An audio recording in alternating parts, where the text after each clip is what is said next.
अस्सलाम वालेकुम fifth class. आज हमारा टॉपिक है ब्लड, खून। और ये ब्लड इस तरह होता है, सही है। तो आज हम जानेंगे कि ब्लड होता क्या है।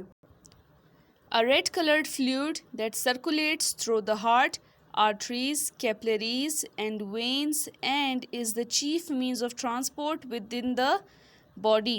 वो सुर्ख रंग का फ्लूइड जो गर्दिश करता है हमारे दिल, हमारी शरियानों, कैपिलरीज में, इसको जो ट्रांसपोर्ट का काम करता है बॉडी में, जो वो क्या है, वो ब्लड है।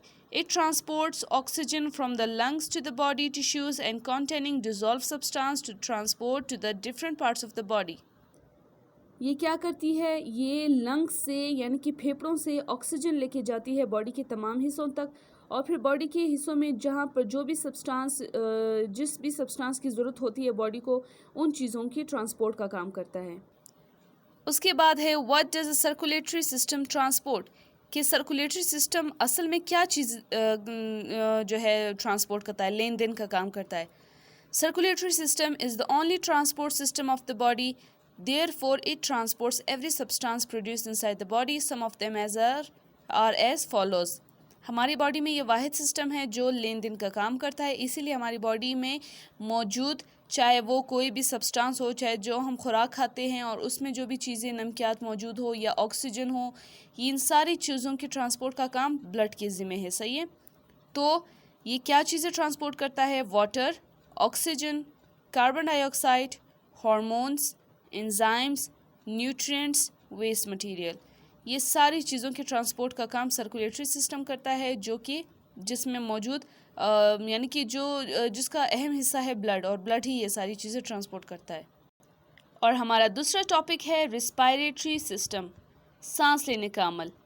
अब आप सबको पता है कि हम जिंदा है तो हम रेगुलरली सांस लेते हैं, हमारी कोई सांस लेने की टाइमिंग नहीं होती, ठीक है। हम रेगुलर सांस लेते हैं। तो हम सांस किस चीज़ से लेते हैं, फेफड़ों से, लंग से हम सांस लेते हैं, और कैसे लेते हैं ये हम अभी पढ़ेंगे। It is also a vital system of our body, helps in gaseous exchange between our body and surroundings। By this process, our body gets energy used in different functions. It consists of following parts। ये एक अहम system है जिसमें हमारी body जो है gases का तबादला करती है माहौल के लिए, ठीक है। अब ये इर्द गिर्द से, अब देखो हम ये नहीं सोचते कि हाँ ये जगह सांस लेने के लिए ज़रूरी है या ये जगह परफेक्ट है, यहाँ हम सांस लेते हैं। नो, हम एवरीवेयर और एनी टाइम, यानी कि हम हर टाइम सांस लेते रहते हैं, और ये रिस्पायरेटरी सिस्टम के बदौलत होता रहता है, सही है। और इस प्रोसेस की वजह से हम एनर्जी भी लेते हैं, और ये प्रोसेस भी कुछ पार्ट्स पर मुश्तमिल है। सबसे पहले है नज़ल कैविटी। ये जो नाक से ये वाला एरिया है, इसको नज़ल कैविटी बोलते हैं, सही है। Our respiratory system starts with nose or nasal cavity. It is the pathway for air, also contains tiny hair-like structure, work as a filter of air, ठीक है। रेस्पिरेटरी सिस्टम नाक से शुरू होता है या फिर नज़ल कैविटी से। नज़ल कैविटी भी नाक वाला एरिया है, ठीक है। यानी कि हम कोई चीज़ सूंघते हैं या हम सांस लेते हैं तो हम नाक से ही लेते हैं, सही है। और ये वो एरिया है जहाँ पर हमारी जो हवा है वो फ़िल्टर होके अंदर जाती है। कैसे? क्योंकि अल्लाह ताला ने हमारे नाक के अंदर बाल जो है वो पैदा किए। ये बाल किस लिए फ़ायदेमंद है? क्योंकि हवा में मौजूद, ताकि जब हम सांस लें तो हवा में मौजूद जरासीम और डस्ट जो है वो उस हवा के साथ हमारे अंदर ना जाए, जो हमें बीमार कर देते हैं, सही है। तो वो चीज़ें इस बाल में फंस जाते हैं और आपकी हवा जो है वो फ़िल्टर होके अंदर जाती है। दूसरा है वाइंड पाइप। वाइंड पाइप क्या है? Hollow tube known as wind pipe और ट्रेकिया। एक खाली पाइप की तरह ट्यूब है जिसको वाइंड पाइप या ट्रेकिया बोलते हैं। इसके दो नाम है, सही। आप इसको ट्रेकिया भी बोल सकते हो और वाइंड पाइप भी बोल सकते हो, इनकी हवा की नाली। It's just a passage for air divides into two branches called bronchi.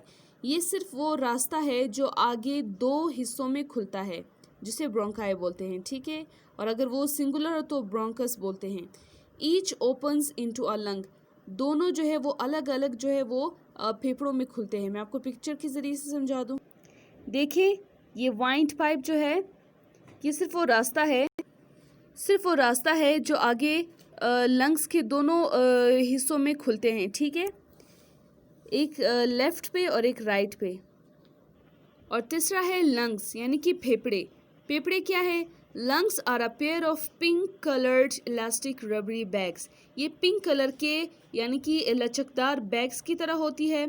The air reached lungs after passage windpipe function for the absorption of oxygen from the air and removing carbon dioxide from the body। और इसका काम क्या है कि ये यहाँ पर यानी कि जब हवा वाइंड पाइप से हो के फेफड़ों में पहुँचती है तो ये हवा से यानी कि बाहर से ऑक्सीजन को एब्जॉर्ब कर लेते हैं और यहाँ पे जो कार्बन डाइऑक्साइड बॉडी में मौजूद होता है यहाँ से कार्बन डाइऑक्साइड को रिमूव कर लेते हैं। सही है।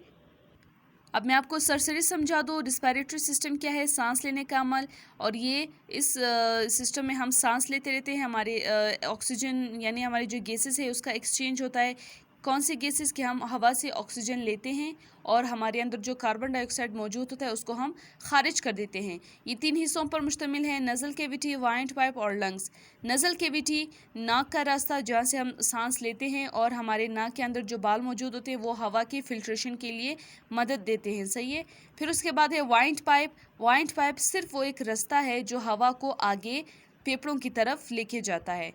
और फेफड़े क्या है? ये पिंक कलर के लचकदार बैग्स की तरह होते हैं। सही है। और इसका काम क्या है कि ऑक्सीजन को एब्जॉर्ब करना, हवा से माहौल यानी आसपास से ऑक्सीजन को आप एब्जॉर्ब कर लेते हो। जब आप सांस लेते हो तो साफ़ हवा अंदर जाती है, जब आप खारिज करते हो तो आपकी बॉडी से सारा कार्बन डाइऑक्साइड बाहर रिमूव हो जाता है। सही है। कल मैं आपसे ब्लड के बारे में पूछूंगी और रिस्पायरेटरी सिस्टम के बारे में इन योर और वर्ड्स। ठीक है। आपके अपने अल्फाज में मैं सारी स्टोरी सुनूंगी। तब तक के लिए अल्लाह हाफिज़।